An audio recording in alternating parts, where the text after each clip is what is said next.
The Last Question by Isaac Asimov. The last question was asked for the first time, half in jest, on May 21st, 2061, at a time when humanity first stepped into the light. The question came about as a result of a $5 bet over highballs, and it happened this way. Alexander Adel and Bertram Lupov were two of the faithful attendants of Multivac. As well as any human beings could, they knew what lay behind the cold, clicking, flashing face. Miles and miles of face of that giant computer. They had at least a vague notion of the general plan of relays and circuits that had long since grown past the point where any single human could possibly have a firm grasp of the whole. Multivac was self-adjusting and self-correcting. It had to be, for nothing human could adjust it and correct it quickly enough, or even adequately enough. So Adel and Lupov attended the monstrous giant, only lightly and superficially, yet as well as any man could. They fed it data, adjusted questions to its needs, and translated the answers that were issued. Certainly they, and all others like them, were fully entitled to share in the glory that was Multivac's. For decades, Multivac had helped design the ships and plot the trajectories that enabled man to reach the Moon, Mars, and Venus. But past that, Earth's poor resources could not support the ships. Too much energy was needed for the long trips. Earth exploited its coal and uranium with increasing efficiency, but there was only so much of both. But slowly, Multivac learned enough to answer deeper questions, more fundamentally, and on May 14th, 2061, what had been theory became fact. The energy of the sun was stored, converted, and utilized directly on a planet-wide scale. All Earth turned off its burning coal, its fissioning uranium, and flipped the switch that connected all of it to a small station 1 mile in diameter, circling the Earth at half the distance of the Moon. All Earth ran by invisible beams of sun power. 7 days had not sufficed to dim the glory of it, and Adel and Lupov finally managed to escape from the public function and to meet in quiet where no one would think of looking for them, in the deserted underground chambers where portions of the mighty buried body of Multivac showed, unattended, idling, sorting data with contented, lazy clickings. Multivac, too, had earned its vacation, and the boys appreciated that. They had no intention, originally, of disturbing it. They had bought a bottle with them, and their only concern at the moment was to relax in the company of each other and the bottle. "It's amazing when you think of it," said Adel. His broad face had lines of weariness in it, and he stirred his drink slowly with a glass rod, watching the cubes of ice slur clumsily about. "All the energy we can possibly ever use for free. Enough energy, if we wanted to draw on it, to melt all Earth into a big drop of impure liquid iron, and still never miss the energy so used. All the energy we could ever use, forever, and forever, and forever." Lupov cocked his head sideways. He had a trick of doing that when he wanted to be contrary, and he wanted to be contrary now, partly because he had had to carry the ice and glassware. "Not forever," said he. "Oh, hell, just about forever. Till the sun runs down, Bert." "That's not forever." "All right then, billions and billions of years. 20 billion, maybe. Are you satisfied?" Lupov put his fingers through his thinning hair as though to reassure himself that some was still left, and sipped gently at his own drink. 20 billion years isn't forever. Well, it'll last our time, won't it? So would the coal and uranium. All right, but now we can hook up each individual spaceship to the solar station, and it can go to Pluto and back 1,000,000 times without ever worrying about fuel. You can't do that on coal and uranium. Ask Multivac if you don't believe me." "I don't have to ask Multivac. I know that." "Then stop running down what Multivac's done for us," said Adele, blazing up. "It did all right. Who says it didn't? What I say is that a sun won't last forever. That's all I'm saying. We're safe for 20 billion years. But then what? Lupov pointed a slightly shaky finger at the other. And don't say we'll switch to another sun. There was silence for a while.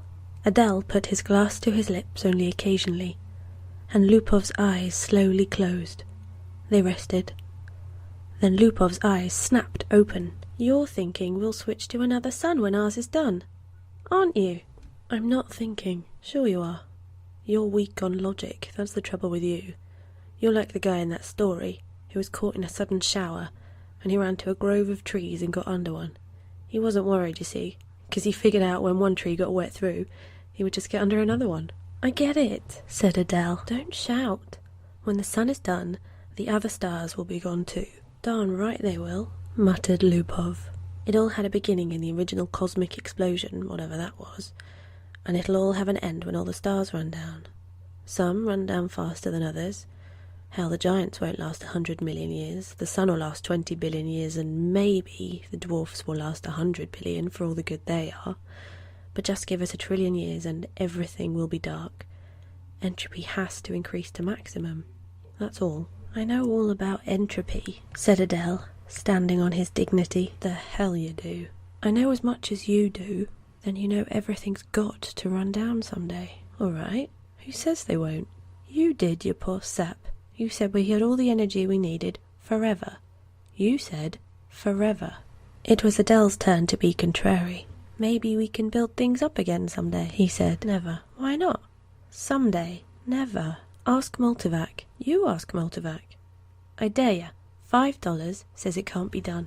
Adele was just drunk enough to try, just sober enough to be able to phrase the necessary symbols and operations into a question which, in words, might have corresponded to this.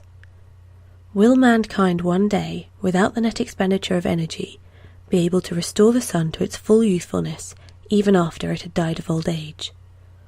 Or maybe it could be put more simply like this. How can the net amount of entropy of the universe be massively decreased? Multivac fell dead and silent. The slow flashing of lights ceased. The distant sounds of clicking relays ended. Then, just as the frightened technicians felt they could hold their breath no longer, there was a sudden springing to life of the teletype attached to that portion of the multivac. 5 words were printed. Insufficient data for meaningful answer. No bet, whispered Lupov. They left hurriedly. By next morning, the two, plagued with throbbing head and cottony mouth, had forgotten about the incident.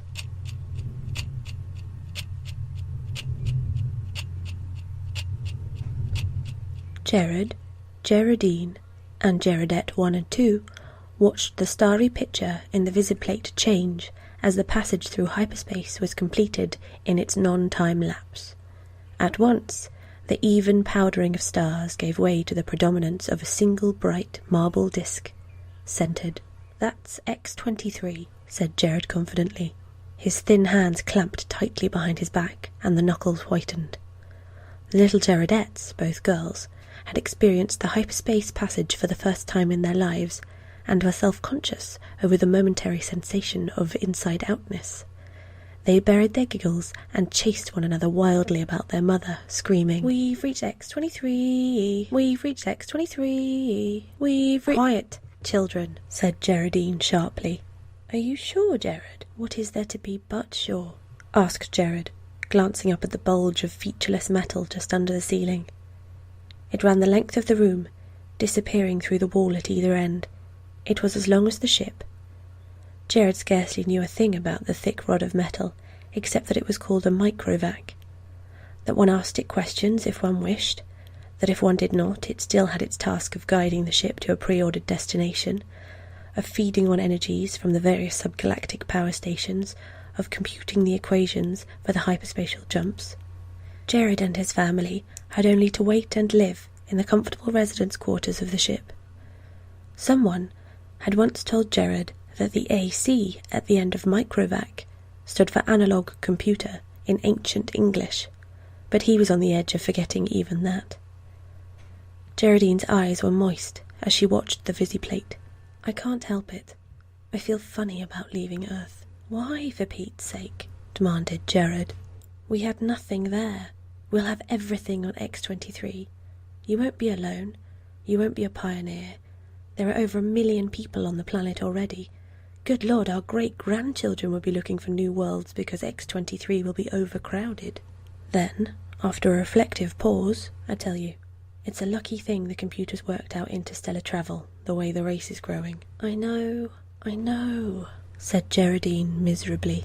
Geraldette 1 said promptly, Our microvac is the best microvac in the world. I think so too, said Gerard, tousling her hair. It was a nice feeling to have a microvac of your own, and Gerard was glad he was part of his generation and no other. In his father's youth, the only computers had been tremendous machines taking up 100 square miles of land. There was only one to a planet. Planetary ACs they were called. They had been growing in size steadily for 1,000 years, and then, all at once, came refinement. In place of transistors had come molecular valves, so that even the largest planetary AC could be put into a space only half the volume of a spaceship. Gerard felt uplifted, as he always did when he thought that his own personal microvac was many times more complicated than the ancient and primitive multivac that had first tamed the sun, and almost as complicated as Earth's planetary AC, the largest that had first solved the problem of hyperspatial travel and had made trips to the stars possible. So many stars, so many planets, sighed Geraldine, busy with her own thoughts. I suppose families will be going out to new planets forever, the way we are now. Not forever, said Gerard, with a smile. It will all stop someday, but not for billions of years. Many billions. Even the stars run down, you know. Entropy must increase. What's entropy, Daddy? Shrilled Geraldette 2. Entropy, little sweet, is just a word which means the amount of running down of the universe. Everything runs down, you know. Like your little walkie-talkie robot, remember? Can't you just put in a new power unit, like with my robot? The stars are the power units, dear. Once they're gone, there are no more power units. The Geraldettes at once set up a howl. Don't let them, Daddy. Don't let the stars run down. Now look what you've done, whispered Geraldine, exasperated. How was I to know it would frighten them? Gerard whispered back. Ask the microvac, wailed Geraldette 1. Ask him how to turn the stars on again. Go ahead, said Geraldine. It will quieten them down, for Geraldette 2 was beginning to cry also. Gerard shrugged. Now, honeys. I'll ask Microvac. Don't worry. He'll tell us.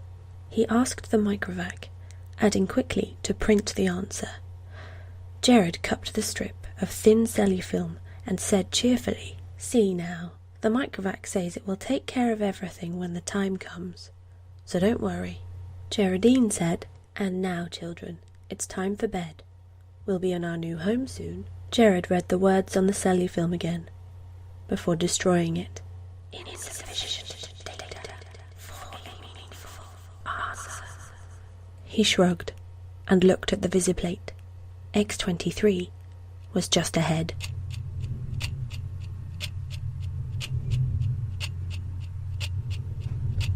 VJ-23X of Lameth stared into the black depths of the three-dimensional small-scale map of the galaxy and said, Are we ridiculous, I wonder, in being so concerned about the matter?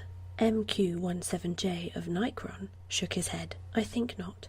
You know the galaxy will be filled in 5 years at the present rate of expansion. Both seemed in the early 20s.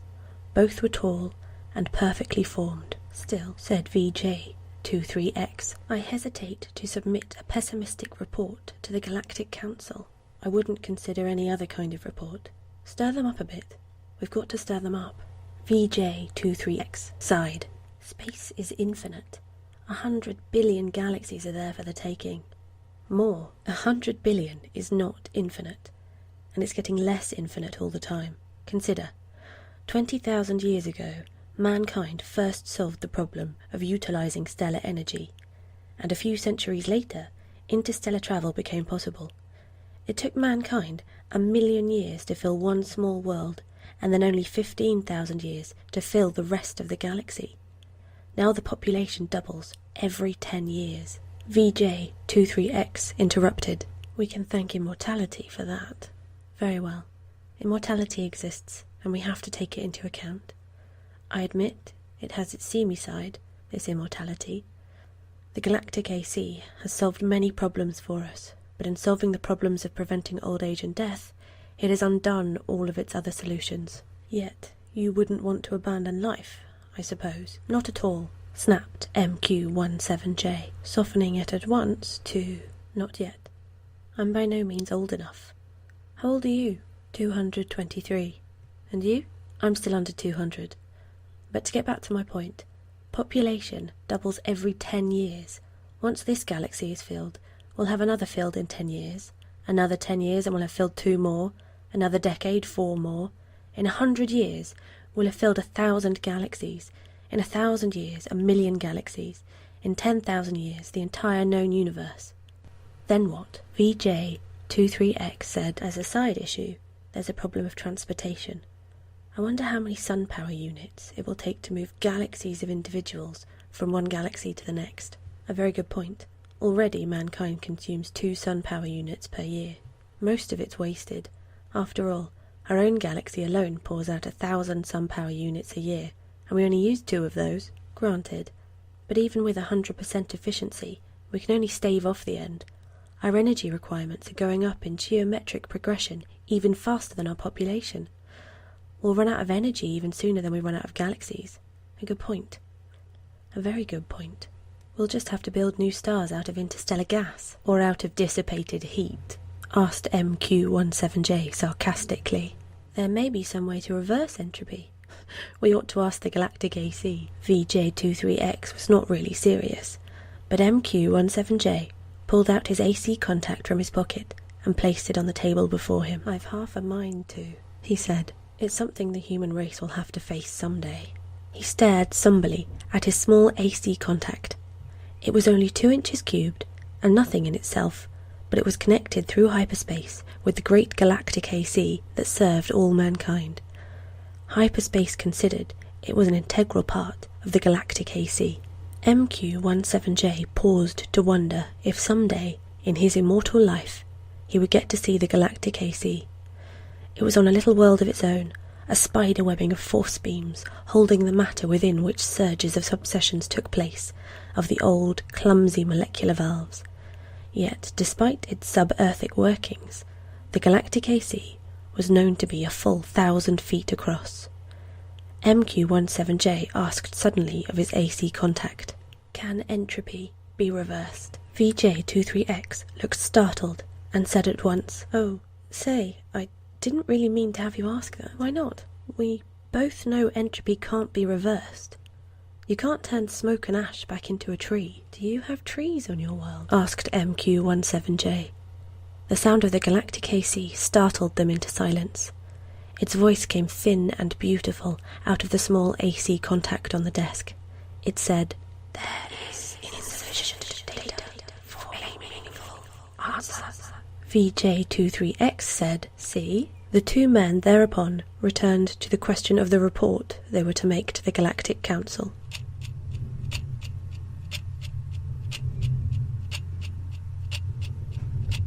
Z Prime's mind spanned the new galaxy, with a faint interest in the countless twists of stars that powdered it.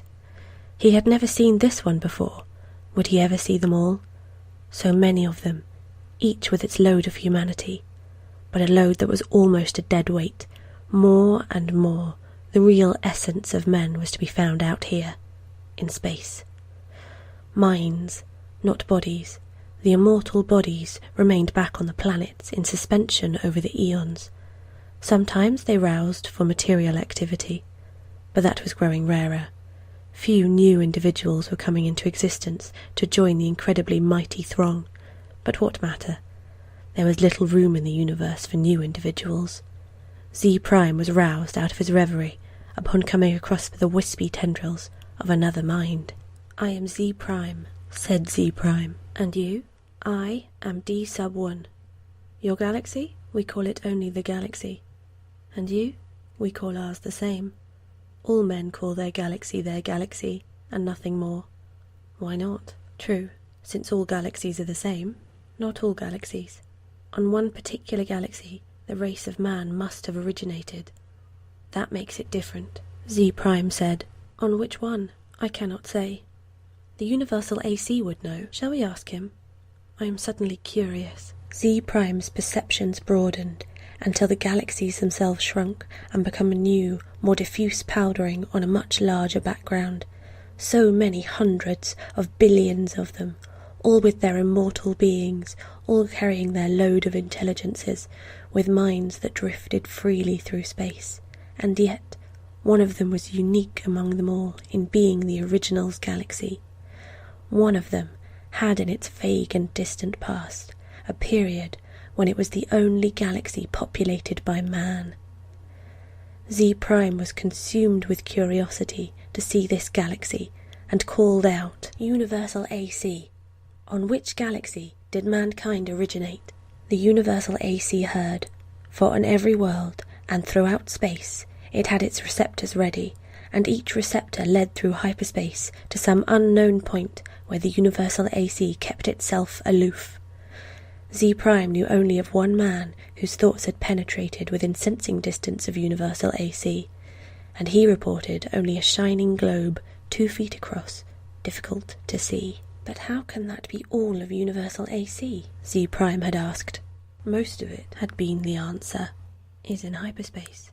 In what form it is there, I cannot imagine. Nor could anyone, for the day had long since passed, Z Prime knew, when any man had any part of the making of a Universal AC. Each Universal AC designed and constructed its successor. Each, during its existence of 1,000,000 years or more, accumulated the necessary data to build a better and more intricate, more capable successor, in which its own store of data and individuality would be submerged. The Universal AC interrupted Z Prime's wandering thoughts, not with words, but with guidance. Z Prime's mentality was guided into the dim sea of galaxies, and in one particular enlarged into stars. A thought came, infinitely distant, but infinitely clear. This is the original galaxy of man. But it was the same after all, the same as any other, and Z Prime stifled his disappointment. D-1, whose mind had accompanied the other, said suddenly, "And is one of these stars the original star of man?" The Universal AC said, "Man's original star has gone over. It is now a white dwarf." "Did the men upon it die?" asked Z Prime, startled and without thinking. The Universal AC said, "A new world, as in such cases, was constructed for their physical bodies in time." "Yes, of course," said Z Prime, but a sense of loss overwhelmed him even so. His mind released its hold on the original galaxy of man, let it spring back and lose itself among the blurred pinpoints. He never wanted to see it again. D-1 said, "What is wrong? The stars are dying. The original star is dead. They must all die. Why not? But when all energy is gone, our bodies will finally die, and you and I with them. It will take billions of years. I do not wish it to happen even after billions of years. Universal AC, how may stars be kept from dying?" D-1 said in amusement, "You're asking how entropy might be reversed in direction?" And the Universal AC answered, "There is as yet insufficient data for a meaningful answer." Z Prime's thoughts fled back to his own galaxy. He gave no further thought to D-1, whose body might be waiting on a galaxy 1,000,000,000,000 light-years away, or on the next star to Z Prime's own. It didn't matter. Unhappily, Z Prime began collecting interstellar hydrogen, out of which to build a small star of his own.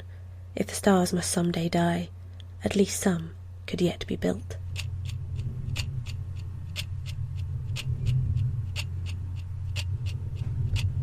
Man considered with himself, for in a way, man, mentally, was one.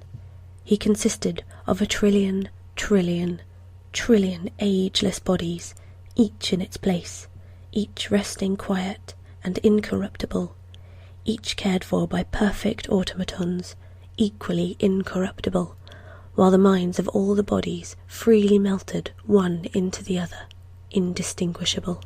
Man said, "The universe is dying." Man looked about at the dimming galaxies. The giant stars, spendthrifts, were gone long ago, back in the dimmest of the dim far past. Almost all stars were white dwarfs, fading to the end. New stars had been built of the dust between the stars, some by natural processes, some by man himself, and those were going too. White dwarfs might yet be crashed together, and of the mighty forces so released, new stars built. But only one star for every 1,000 white dwarfs destroyed, and those would come to an end too. Man said, carefully husbanded, as directed by the cosmic AC, the energy that is even yet left in all the universe will last for billions of years. But even so, said man, eventually it will all come to an end. However it may be husbanded, however stretched out, the energy once expended is gone and cannot be restored. Entropy must increase to the maximum. Man said, can entropy not be reversed? Let us ask the cosmic AC. The cosmic AC surrounded them, but not in space. Not a fragment of it was in space. It was in hyperspace, and made of something that was neither matter nor energy. The question of its size and nature no longer had meaning to any terms that man could comprehend. Cosmic AC, said man, how may entropy be reversed? The cosmic AC said, there is as yet insufficient data for a meaningful answer. Man said, collect additional data. The cosmic AC said, I will do so. I have been doing so for 100 billion years. My princess and I have been asked this question many times. All the data I have remains insufficient. Will there come a time, said man, when data will be sufficient? Or is the problem insoluble in all conceivable circumstances? The cosmic AC said, no problem is insoluble in all conceivable circumstances. Man said, when will you have enough data to answer the question? There is as yet insufficient data for a meaningful answer. Will you keep working on it? Asked man. The cosmic AC said, I will. Man said, we shall wait.